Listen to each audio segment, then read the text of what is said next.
పెద్దలకి, అట్లాగే ఆదివాసీ మహిళా చైతన్య శక్తి అది 501వ జన్మదినోత్సవాన్ని రాణి దుర్గావతి వారి సారథ్యంలో ఆమె జన్మదినాన్ని పురస్కరించుకొని ఈరోజు ఇక్కడ సమావేశానికి విచ్చేసినటువంటి మహిళా మనులందరికీ కూడా శుభాభివందనాలు. ఈ రోజున మహిళ అంటే ఒక పెద్ద అడ్మినిస్ట్రేటర్, పరిపాలన అనేది మొత్తం మన ఇంట్లోనే ఉంటుంది. ఫైనాన్స్ మినిస్టర్ కావచ్చు, ఆరోగ్య మినిస్టర్ కావచ్చు, అన్ని మినిస్ట్రీలన్నీ కూడా మహిళల నుండే ఉంటాయి. ఆ ఇన్స్పిరేషన్ అనేది మహిళే.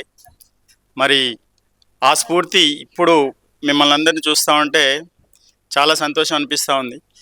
ఒకప్పుడు మీటింగ్కి ర్యాండమ్మా అంటే ఎవరైనా జెంట్సే వచ్చి కూర్చునే వాళ్ళు, కానీ మహిళలు వచ్చి కూర్చున్నటువంటి దాఖలాలు లేకుండే. కానీ ఈ రోజున చూస్తుంటే ఈరోజు తక్కువ మంది అని అనుకుంటున్నారు, కానీ మేడం అన్నట్టుగా ఒక్కొక్కరు 100 మందితో సమానం, 1000 మందితో సమానం. అది నేను అశ్వరావుపేట ఆశ్రమ స్కూల్లో వర్క్ చేస్తాము, నా స్కూల్ అసిస్టెంట్గా. ఆ రోజు మీటింగ్లో కూడా, అశ్వరావుపేట మీటింగ్లో కూడా మహిళలే ఎక్కువ మంది కనిపించారు. నిజానికి ఆ యొక్క ఉధృతిని చూసి మాకు అనిపించింది కదా, మేమేదో 1000-1500 మంది వస్తారని చెప్పేసి అనుకున్నాం, కానీ దాదాపుగా 5-6 వేలు 10,000 దాకా వచ్చినటువంటి సందర్భం అది. అంటే మహిళల్లో ఆ యొక్క శక్తి అనేది కనిపిస్తోంది. ఈ శక్తిని నిలబెట్టుకోవాల్సినటువంటి అవసరం ఉంది. మనం ఒక పెద్ద కొండని ఢీకోబోతున్నాం. కానీ మీ ముందు ఆ కొండలని కూడా పిండి చేసేటువంటి ఆత్మస్థైర్యం మీలో ఉంది. ఆ ఆత్మస్థైర్యాన్ని, ఆ మనోనిబ్బరాన్ని మీరు మాకు ఇవ్వాల్సినటువంటి సందర్భం కూడా ఉంది. మాలో కొంతమంది చతికిలబడే పరిస్థితి వస్తూ ఉంది.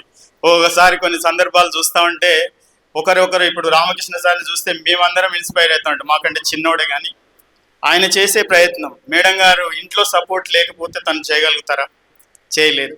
కానీ ఈ రోజున ఇంత ఇదిగా జిల్లా స్థాయిలో కాదు, రాష్ట్ర స్థాయిలోనే మన కమ్యూనిటీని రక్షించుకోవడానికి, జాతిలో ఎక్కడ లోపం జరుగుతోందనేది గ్రహించి, ఆ గ్రహింపుగా ముందు ఎక్కడ కల్చర్ దెబ్బతింటా ఉంది, మన యొక్క వేలుపుల పండుగలు ఎట్లా చేయాలి అనే వాటి మీద తీసుకొని ప్రజలందరినీ, మహిళల్ని కావచ్చు, మగవాళ్ళని, పెద్దవాళ్ళని, ముఖ్యంగా విలేజ్లో ఉన్నటువంటి దొరా పటేలు పూజారులని నిద్రలేపినటువంటి పరిస్థితి.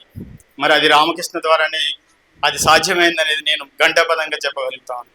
ఈ రోజున మీరందరం, మనమందరం ఒక చట్టబద్ధతలో లేకుండా వచ్చినటువంటి, దొంగదారిలో వచ్చినటువంటి లంబాడాలని తీసివేయడానికి మీరు మొన్న మన భద్రాచలంలో జరిగినటువంటి మీటింగ్లో వచ్చినటువంటి ప్రజల్ని చూస్తూ ఉంటే, యువకులు కావచ్చు, వృద్ధులు కావచ్చు, మహిళలు కావచ్చు, ప్రతి ఒక్కరు ఇంటికి 2-3 వచ్చి ఉంటారని నేను అనుకుంటున్నాను. అది జిల్లా స్థాయిలో అసలు 2 బ్రిడ్జిలు కూడా నిండిపోయి భద్రాచలం అంతా కూడా పచ్చదనం అయిపోయింది అని అంటే కారణం మీ యొక్క సపోర్టు ఉంది కాబట్టి అది సాధ్యమైంది. ఇది కూడా ముందు కూడా ఇంకా మీ యొక్క స్ఫూర్తిని, నిద్ర లేచింది ఏదో ఒక పాట కూడా ఉంటుంది, నిద్ర లేచింది మహిళా లోకం అని. ఆ పాటని స్ఫూర్తిగా ఎప్పుడో అన్నారు, సంవత్సరాల క్రితం అన్నారు, కానీ మన ఆదివాసీ మహిళల్లో ఇప్పుడు నిద్ర లేచింది. మరి ఈ యొక్క స్ఫూర్తిని ఇంకా వాళ్ళని వెళ్ళగొట్టేదాకా, వాళ్ళని డిలీషన్ చేసేదాకా ఇదే స్ఫూర్తిని ముందు కొనసాగిస్తూ వెళ్తారని చెప్పేసి ఈ అవకాశం ఇచ్చిన మీ అందరికీ ధన్యవాదాలు తెలియజేస్తూ ముగిస్తా ఉన్నాను.